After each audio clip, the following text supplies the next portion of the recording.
এক জেলা থেকে আরেক জেলাতে যেতে দিচ্ছে না কোনো।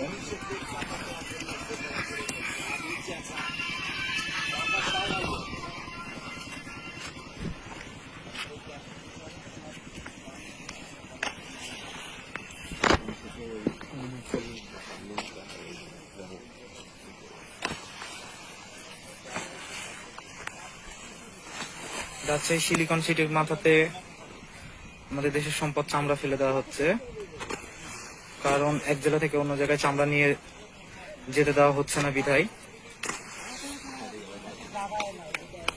সেজন্য তারা চামড়া কিনে চামড়া নষ্ট হয়ে যাওয়ার জন্য তারা সবাই নদীতে ফেলে দিচ্ছে চামড়া। এইভাবে সব চামড়াগুলো নষ্ট হয়ে যাচ্ছে।